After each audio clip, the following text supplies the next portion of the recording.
Hello, and srećan Uskrs soon, I guess. Easter is going to be on this weekend of 1st of May in Serbia, in Orthodox Serbia, and it's kind of coinciding with the 1st of May.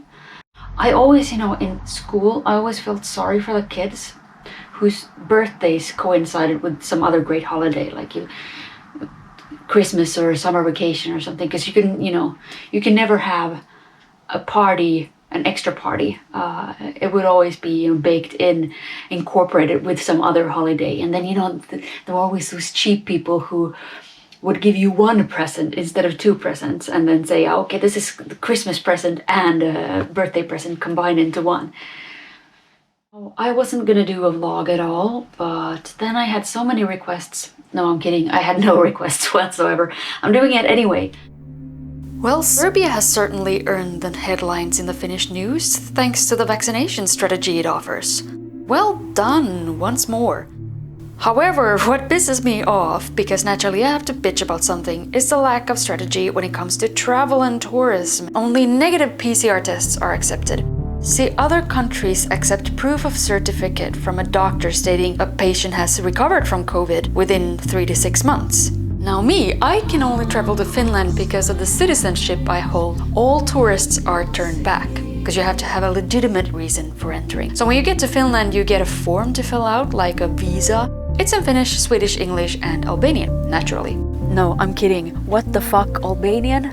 I guess it's an old form dug up from some archives asking for flight numbers at the harbor. It's recommended, but it's not mandatory.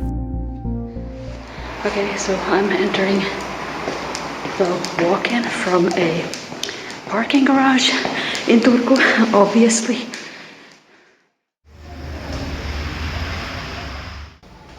Jesus fuck.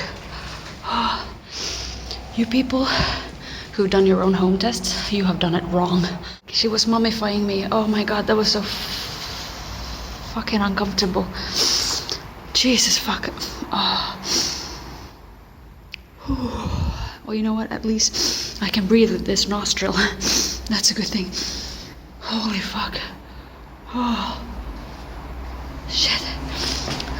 Well, now I know how you're supposed to do it. And since this PCR test is incredibly sensitive, it may show positive for you even though you've recovered from COVID months ago. Same as all PCR tests that are done correctly, which is why exclusively relying on PCR tests at the borders will send a lot of tourists in unnecessary isolation or deny passage. And who the wants to travel to a country where this is likely to happen? It's better to go to a country next door where you're more welcome, such as Croatia or Greece, even though the situation is worse there in regards to COVID. In Serbia, you seem to be in the middle of spring right now because it's 20 plus degrees and it's colder than in my refrigerator outside, and it's snowing.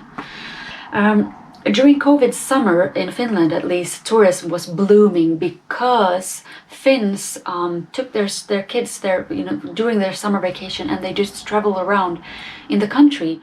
There's a reason why tourists come to Finland to explore nature, even though it is fucking expensive.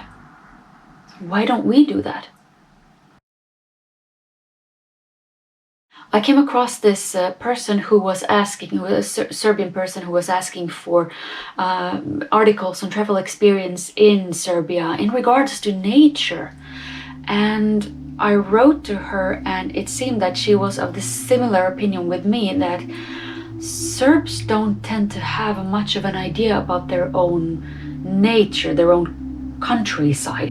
And I find it to be so controversial, if you will, because the nature in the Balkans, in Serbia, it's grand, it's powerful, it's not and it's useful. There's a lot of stuff that grows there.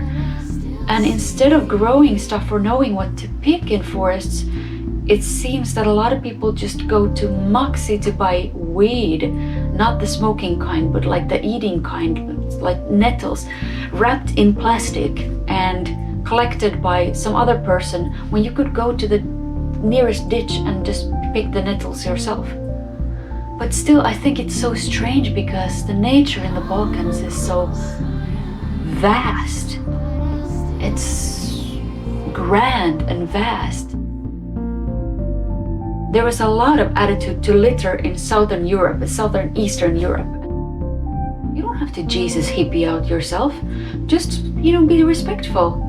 The way you are respectful to other people, be respectful to nature, because you need nature. You also need other people. For yourself, be respectful to your surroundings. Try to be respectful to your surroundings. It'll pay out. Pay off. It'll pay out. It'll pay off. It'll pay off. Yeah, that's how you would say it. And times change, and we need to change with the times. But one thing that sticks around is nature, and we need to adapt to nature, not the other way around.